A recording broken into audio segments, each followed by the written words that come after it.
Gente, muito bom. Gostei desse grupo aí, hein? Parabéns, parabéns, Juliette. Juliette está direcionando bem aí o pessoal. A Juliette, uma ou 2 semanas atrás, mandou uma mensagem para mim assim: pastor, tem alguma música especial aí que você quer que eu coloque no programa? E eu vi a mensagem, não respondi, mas ela colocou as músicas que eu gostaria que tivesse no programa. Olha só como Deus é bom, hein? Deus é bom. Só o pessoal, só a Juliette que sabe falar esse negócio aqui. Mas que bom. Vamos repetir aí, ó. Vamos fazer uma homenagem ao nosso pastor Pascoal. Deus é bom. Ui, eu achei que não ia sair. Agora até me deu uns 3 tipos de medo aqui, que eu falei pastor Pascoal. Aí o pessoal, opa, tá ligado, o pessoal tá ligado aí no que o nosso pastor nos ajuda a sempre glorificar o nome de Deus aí, falando, Deus é muito bom, porque Deus é muito bom mesmo. Deus é pura bondade.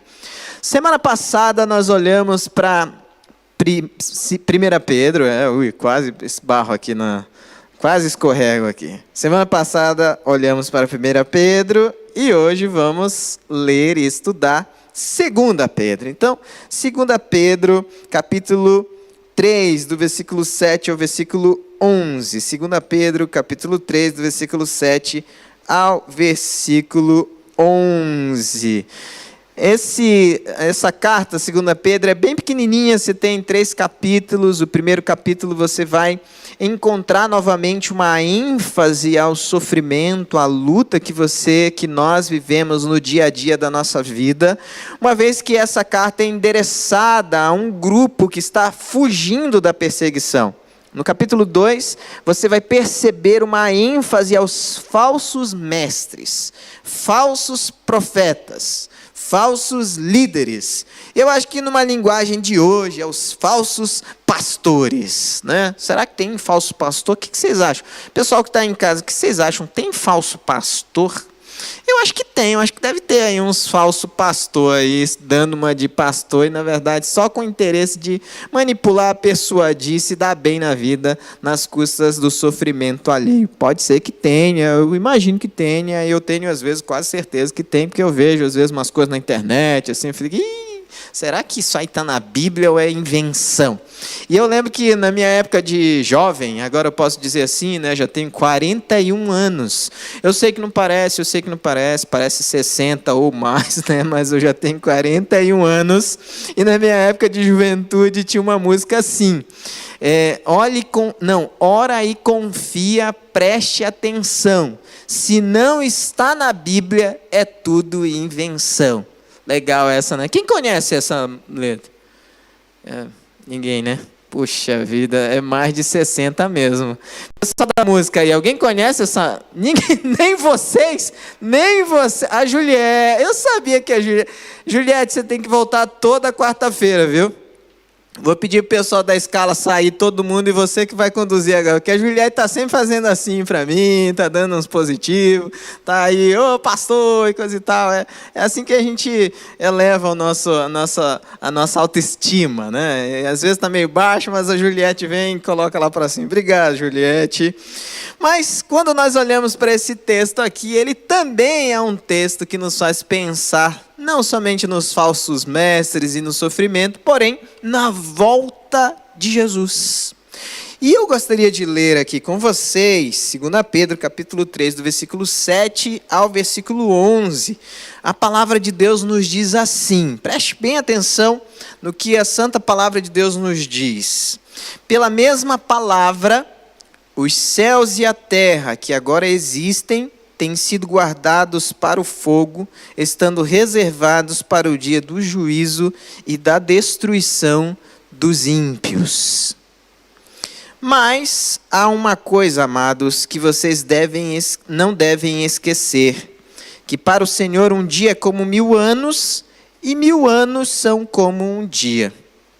O Senhor não retarda a sua promessa, ainda que alguns a julguem demorada.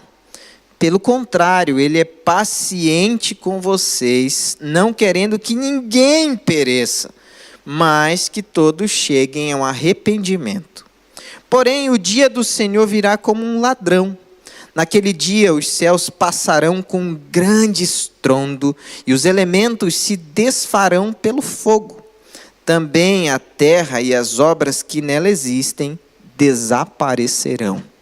Uma vez que tudo será assim desfeito, vocês devem ser pessoas que vivem de maneira santa e piedosa. Olha, que texto, hein? Que texto. Lohan levantou a sobrancelha assim e falou, uau, será que esse é para mim? Lohan, isso é para todos nós, gente, isso é para todos nós. Fica com os olhos abertos. Eu e você não sabemos o dia que o Senhor voltará, mas é interessante esse texto, chama muita atenção em muitos detalhes, e eu gostaria de dar alguns destaques para vocês, e nós vamos pensar no seguinte tema: tempo para perceber o tempo. Vamos fazer isso em libras, vamos ver como é que é. Tempo para perceber o tempo. Olha, é fácil. Vamos lá, pessoal, todo mundo fazer junto aqui, ó. Tempo. Pessoal, faz um movimento aí para passar o frio, vai, me ajuda aí, vai. Tempo para perceber o tempo. Você de casa também, eu não estou vendo, mas Jesus está vendo, hein? Jesus está vendo. Você que está com o computador de um lado e a novela do outro, Jesus está vendo. Desliga essa novela e presta atenção no culto. Vamos lá. Nós estamos aqui, então, olhando para a palavra de Deus, e algumas coisas eu quero dar destaque a aquilo que o Senhor nos desafia a viver. Olha só que coisa interessante. Quando nós olhamos o verso 8, ele diz assim, ó: mas uma coisa, amados, que vocês não devem esquecer, que para o Senhor um dia é como 1000 anos, e 1000 anos são como um dia. Pedro está fazendo uma referência a um salmo. Esse salmo evoca, então, essa perspectiva diferenciada de Deus. Deus contempla o tempo diferente de mim e você. E é interessante isso, porque para nós o tempo é passado, presente e futuro, não é? Você olha para trás e você consegue lembrar de alguns eventos que às vezes continuam te conduzindo, continuam te entristecendo, continuam te colocando para baixo, continuam, em outras palavras, te destruindo.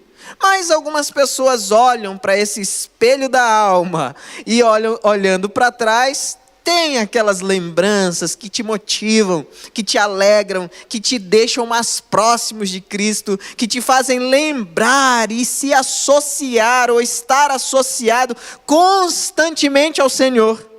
Não é verdade? Mas olha, a perspectiva de Deus é completamente diferente. Deus está acima do tempo humano.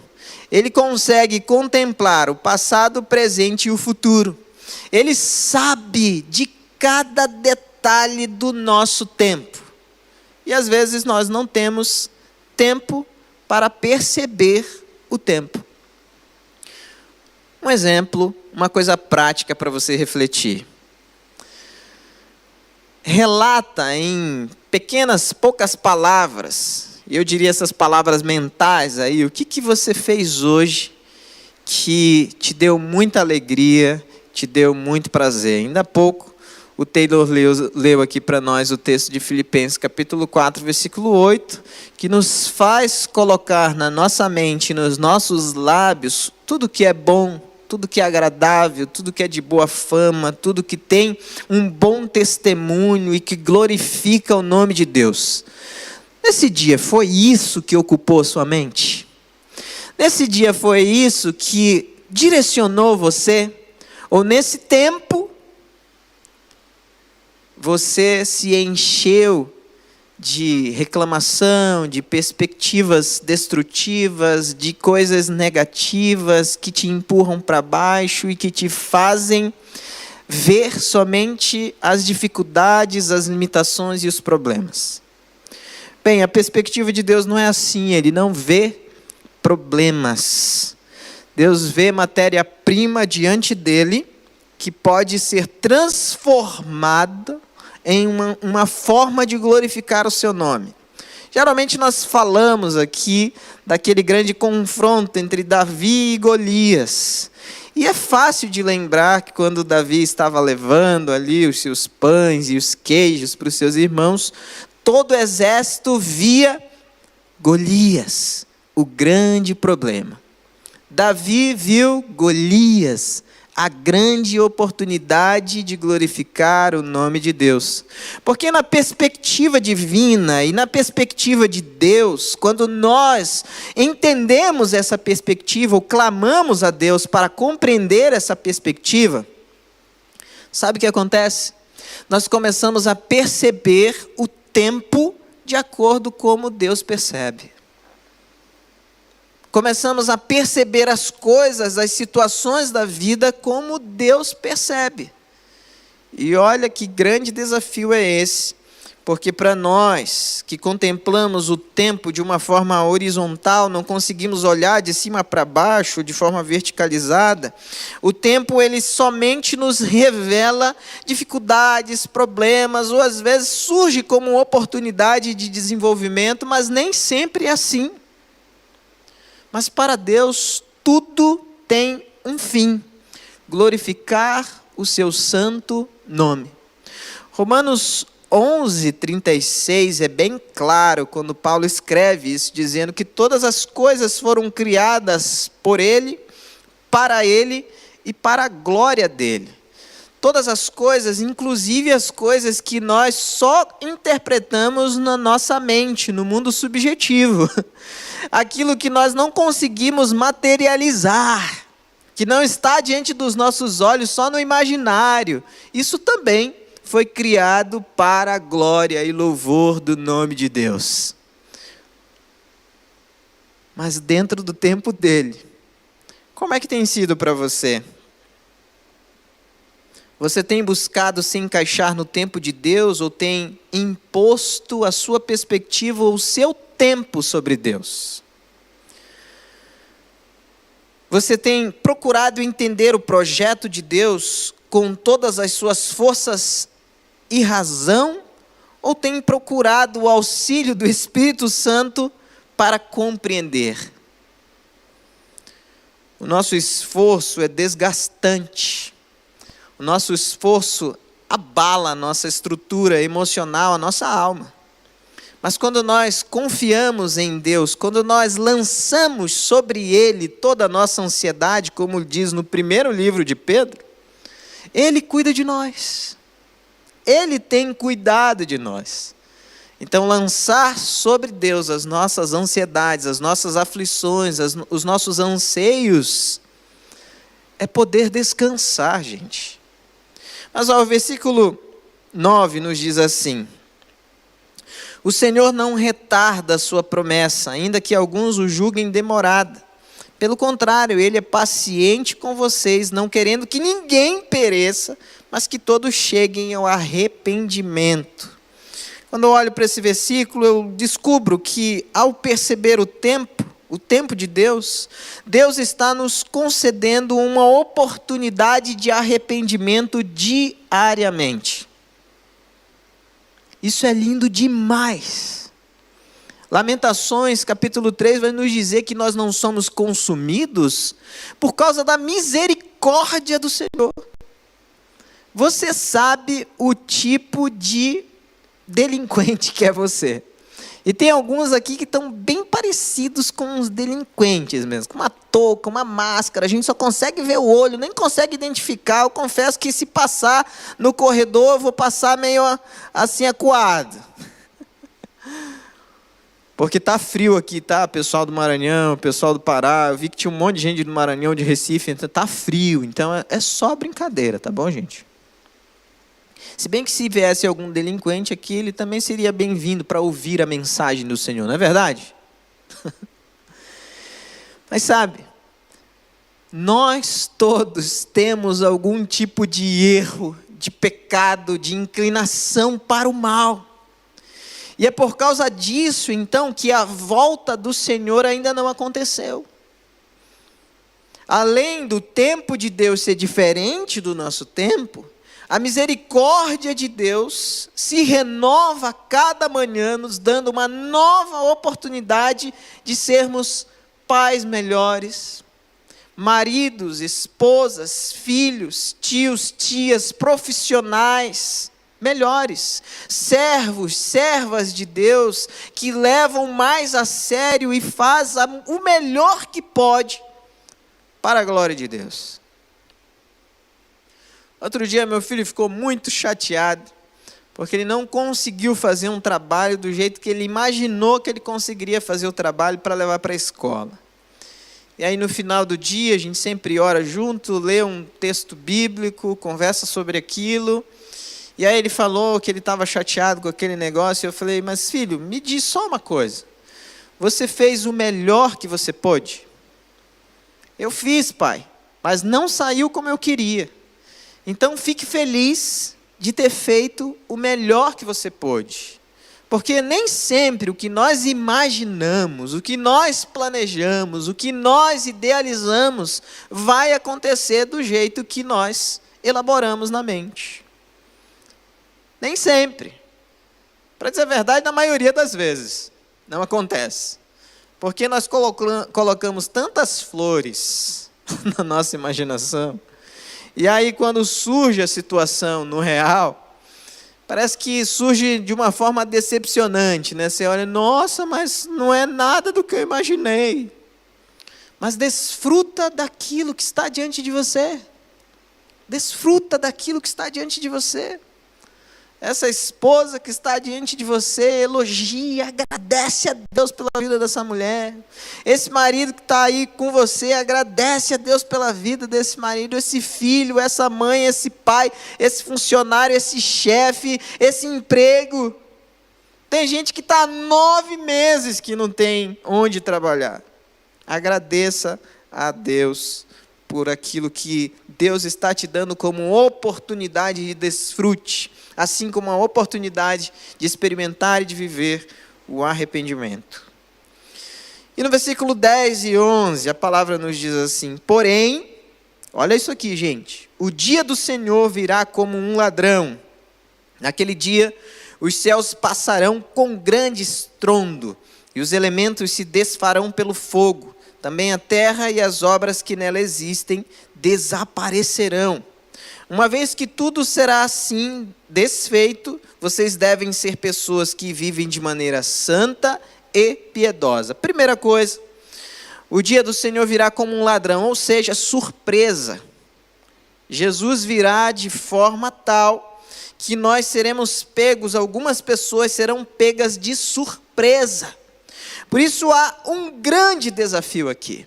Está de forma constante olhando para Jesus. De forma constante. Você não sabe se vai ser de manhã, se vai ser de tarde, se vai ser de noite, se vai ser enquanto você está dormindo, ou você sabe. Você não sabe o dia, você não sabe o ano, você não sabe como. Tem um monte de gente na história, já teve uma porção de gente dizendo, vai acontecer nesse ano, vai acontecer nesse ano. Eu fiz um estudo das estrelas e do mapa e de não sei o quê. E alguns ainda ousam dizer, Jesus me revelou. E aquela data passou e não foi naquele ano.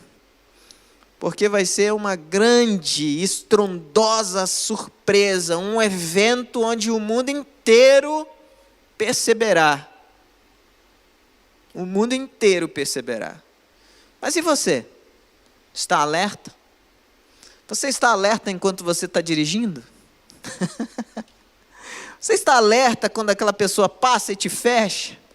Você está alerta enquanto você está sozinho em casa e aparece alguma coisa na internet, você vai e clica alertamente? Você está alerta quando alguém pede a sua ajuda? Você está alerta quando há uma oportunidade de servir? Você está alerta quando o Senhor te chama para a santidade, para a oração, para a leitura da palavra? Você está alerta? Fique alerta, abre-se os olhos. A segunda coisa no versículo 11 é a santidade como um grande desafio. Estarmos alertas, mas crescendo em santidade. Crescer em santidade, ou a santidade, deve estar presente no DNA do cristão. Deve ser uma busca constante, uma característica tão evidente em nós, que as pessoas perceberão que nós somos diferentes. Alguém já chegou para você e falou: não, mas você é muito diferente. Você ora diferente, você fala diferente, você anda diferente, você é diferentão. Você é daqui mesmo? E é interessante, ontem eu estava conversando com meus filhos e a minha filha falou alguma coisa lá, porque nós somos todos daqui e não somos de outro lugar. Eu falei: não, eu sou de outro planeta, eu sou de outro lugar, eu não sou da terra não, eu estou de passagem, eu sou do céu, a minha morada é no céu, o meu RG é lá do céu, eu estou aqui de passagem. Como é que você vai para lá, pai? Não se preocupa, quando você crescer mais um pouco eu te explico. 6 anos, não quero ainda entrar nesses assuntos aí. Mas tem buscado a santidade em tudo que você faz? E por último, no versículo 11 ele nos diz que além da santidade é a piedade. E eu fiquei curioso para procurar esse sentido bíblico de piedade. A piedade, no sentido bíblico, tem a ver com afeto sobre as coisas de Deus, afeto ao ministério, ao serviço do reino. Ser piedoso, então, é aprender a colocar a empatia em prática. Não somente falar sobre socorrer, mas socorrer os desesperados, amparar os desamparados. Como tem sido isso na sua vida? Como tem sido isso no dia a dia da sua vida? Você tem estado alerta, percebendo o tempo? Você tem estado buscando santidade constantemente, através da palavra de Deus, de uma vida de oração? Você tem sido piedoso, demonstrando e vivendo esse ministério, ou para o ministério que Deus tem te chamado? O tempo passa e você nem percebe. O livro de Hebreus vai nos dizer que o tempo é como um sopro, uma relva. Tiago vai nos dizer que é como um sopro.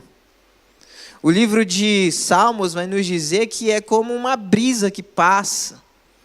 Ontem você tinha 15 anos. E agora? Já foi. Como é que você tem percebido o seu tempo? Buscando santidade, vigilância, está em estado de alerta, sabendo que o Senhor está voltando? Eu quero orar agora pedindo ao Senhor que nos ajude a perceber o nosso tempo, mas nessa perspectiva divina, a buscar santidade, a estar em constante alerta, porque o Senhor virá como um ladrão. Vai ser uma grande surpresa, você não se prepara, você pode até se preparar, mas você não sabe o dia que o ladrão vai te visitar. E vivendo em práticas ministeriais constantes. Então se coloca de pé agora e nós vamos clamar ao Senhor para nos ajudar nesse sentido. Viver essa dinâmica espiritual e glorificar o nome de Deus. Senhor Jesus, muito obrigado por esse tempo que se chama agora. E o agora é onde nós podemos viver a oportunidade que o Senhor nos concede para glorificar-te. Mas, Pai, o agora para nós não é o agora para o Senhor. O Senhor contempla tudo de uma perspectiva divina, completamente diferente, e sabe que o final de tudo glorificará o seu nome. Então nos ajuda a ver como o Senhor vê. Mas nos ajuda também, Pai, a estar em constante estado de alerta, no sentido de observar a nossa vida pautada nas coisas do céu. Porque nós não sabemos quando o Senhor virá. Então nos ajuda a buscar santidade, a viver piedosamente e a viver para a glória do Senhor todos os dias, em nome de Jesus. Amém e amém.